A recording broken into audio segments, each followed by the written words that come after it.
Good morning, dear students. Today we will do our third poem, Keeping Quiet. Keeping Quiet poem is written by Pablo Neruda, and Pablo Neruda is a Chilean poet, guys. He is the poet who has won Nobel Prize also in the year 1971. Nobel laureate हैं बेटे. Before we read the poem, let us see a question that is given here. What does the title of the poem suggest to you? ये title आपको क्या suggest करता है? And what do you think the poem is about? और आपको क्या लगता है कि ये पोएम किस बारे में है? When you will go through the poem, you will come up with the answer to what does the poem talk about. Well guys, keeping quiet में जो है बेसिकली पेबुला नेरुडा जो है वो क्या कहना चाह रहे हैं, ये किस चीज़ के बारे में है? पेबुला नेरुडा जो है बेसिकली डिस्कस कर रहे हैं पोइट जो है किस चीज़ के बारे में, नीड ऑफ मेंटेनिंग पीस. कैसे? क्योंकि ये पोस्ट वार पोएम है, युद्ध के बाद लिखी गई है. तो that's why poet stresses upon being quiet and being harmless to the all human beings, animals or environment. And he suggests that in order to maintain peace and harmony, there is the requirement of being us to stop for some time and introspect and retrospect ourselves. What does the introspect means? Introspect means जब हम अपना future के बारे में क्या करते हैं, think about करते हैं, सोचते हैं कि हमने फ्यूचर में क्या करना है, what are we suppose to do, what should we do, तो वो उसके बारे में हम सोचें, रेट्रोस्पेक्ट करें हम. Means whatever we have done till now we need to think about that also. तो देखिए पॉइंट किस तरीके से जो है इस इम्पॉर्टेंट पॉइंट को, इस इम्पॉर्टेंट मुद्दे को जो है इस पोइम के थ्रू निकालते हैं. सी हियर बेटे. Now we will count to 12 and we will all keep still. For once on the face of the earth, let us not speak in any language. Let's stop for 1 second and not move our arms so much. क्या कहते हैं first stanza में point? Now we will count to 12. अब हम 12 तक count करेंगे. तो यहाँ थोड़ा सा कन्फ्यूज़न का एक मैटर है कि बहुत सारे रीडर्स क्या कंसिडर करते हैं, काउंट टू 12 मीन्स काउंटिंग 12 तक करनी है, whereas others consider it 12 months of a year. और कुछ का क्या मानना है कि ये क्लॉक पे जो आवर्स होते हैं 12, तो उनके बारे में बात कर रहे हैं, हैंड्स जो होते हैं तो उसके बारे में बात कर रहे हैं poet.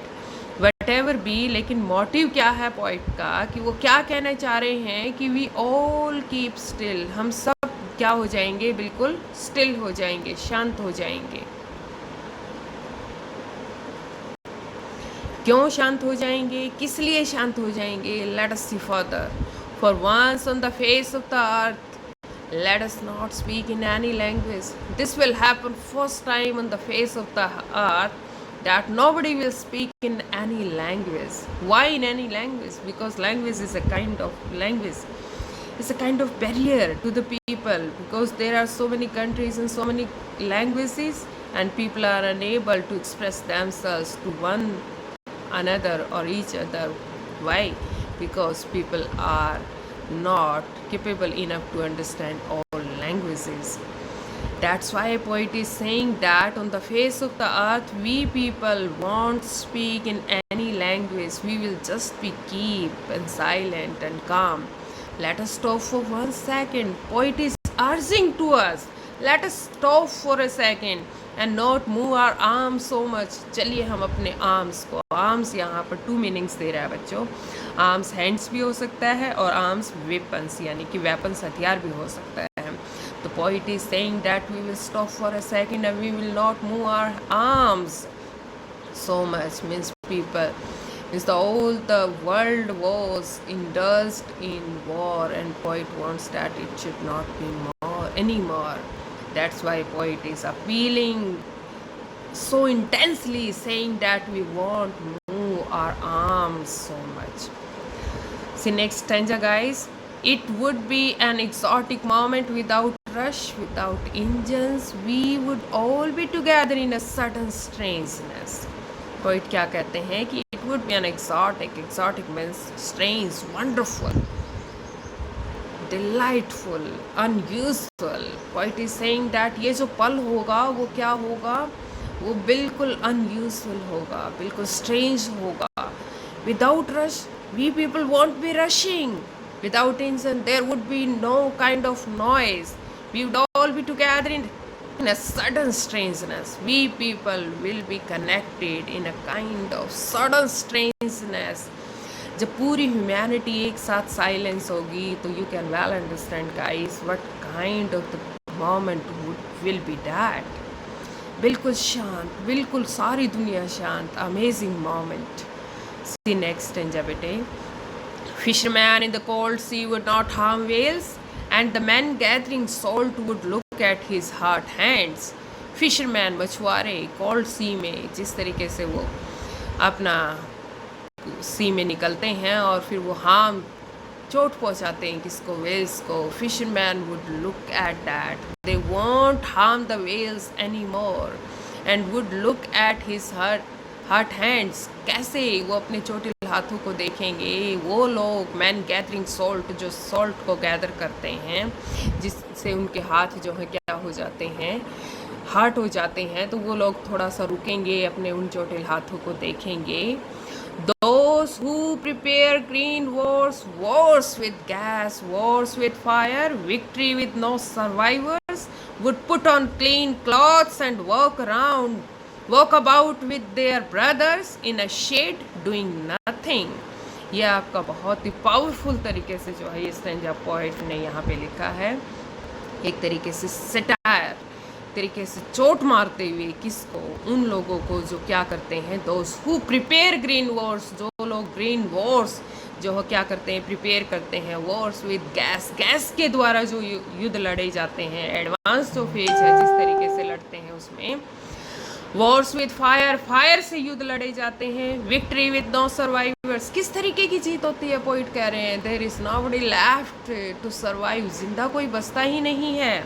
would put on clean clothes, and what happens, the politicians then what they do, they put on clean clothes and walk about with their brothers. और जो दुश्मन जिनको वो कंसिडर करते हैं फिर उन्हीं ब्रदर्स को क्या करते हैं, हाथ में हाथ डाल के इन शेड छाया में आराम से चलते हैं.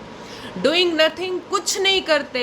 They just pass order pass करते हैं और आम लोगों की जो है वो ज़िंदगी सफ़र करती है. आम सोल्जर्स जो हैं वो मारे जाते हैं और ये बाद में फिर से क्या होता है कि पैचअप करते हैं, फिर उन्हीं को भाई कहते हैं, हाथ में हाथ डालते हैं और आराम से शेड में चलते हैं. What I want should not be confused with total inactivity. कहता है कि जो मैं कह रहा हूँ उससे कंफ्यूज नहीं होना है. I don't mean to do a kind of total inactivity. No, you are not supposed to stop here. यहाँ रुकना नहीं है जिस तरीके से आज हम फेज में रुके हुए हैं लॉकडाउन कोरोना वायरस की वजह से. तो पोइट क्या कहते हैं कि मेरा ये इंटेंशन नहीं है कि all people just become inactive. No, मैं किस तरीके की इनएक्टिविटी के बारे में बात करता हूँ. पोइट कहते हैं कंफ्यूज नहीं होना है. Life is what it is about, ज़िंदगी तो वही है जो है, यानी कि लाइफ जो है वो कांस्टेंट चलती रहती है. I want not truck with death, केवल एक चीज़ जो मैं नहीं चाहता वो क्या है कि जो ट्रक भर भर के डेड बॉडीज़ के आते हैं, आई डोंट वॉन्ट दैट, वो नहीं चाहता. If you are not so single minded about keeping our lives moving and for once could do nothing, perhaps a huge silence might interrupt this sadness of never understanding ourselves and of threatening ourselves with death. क्या कहते हैं कि if we were not so single minded, यदि हम इतने single minded नहीं होंगे, we will not be such a firm minded, हम इतना फर्म माइंड अपना नहीं रखेंगे अबाउट कीपिंग आवरसेल्व्स मूविंग, जिस तरीके से अब हम मूव कर रहे हैं, जिस तरीके के स्टेप्स अब हम उठा रहे हैं. And for once could do nothing, और एक बार ऐसा करिए, let this moment happen, we all just stop doing anything, एक बार रुक जाए हम कुछ भी करने से. Perhaps a huge silence, the poet is expecting that there, the whole world, there will be a complete silence, might interrupt this sadness, the kind of the sadness that is there in the whole atmosphere. पूरे atmosphere में जो sadness, उदासी छाई हुई है, तो उसको interrupt कर किया जा सकता है, कुछ समय के लिए रोका जा सकता है। ऑफ नेवर अंडरस्टैंडिंग आवरसेल्व्स, जो लगातार क्या हम एक दूसरे में किस तरीके की एक भावना दिखा रहे हैं कि we people are unable to understand ourselves, हम एक दूसरे को समझते ही नहीं है। पोइट कह रहे हैं कि ये हो सकता है एक दूसरे को समझा जा सकता है। End of threatening ourselves with death, और ये जो अंडरस्टैंडिंग जो हम दिखाते हैं कि हम नहीं समझ पा रहे किसी को, इसकी वजह से लगातार धमकियाँ मिलती हैं किसकी, डेथ की। मीन्स ये कोस करती हैं इम्पेंडिंग डेंजर जो है वॉर का, वो और जो एक्चुअल में वॉर हो चुका है उसका। आगे देखिए बच्चों, perhaps the earth can teach us, and when everything seems dead and later proves to be alive, कहते हैं कि शायद अर्थ से बेटर एग्जाम्पल हमारे पास नहीं हो सकता। क्यों? क्योंकि earth can teach us When everything seems dead, धरती हमें सिखाती है जब हमें लगता है कि when it appears to us that everything is dead, सब कुछ खत्म हो चुका है, and later proves to be alive, after some times everything becomes alive, means मानवता, humanity just goes on in the same manner, constantly, हमेशा इसी तरीके से चलता रहता है। Now I'll count to 12 and you keep quiet and I'll go.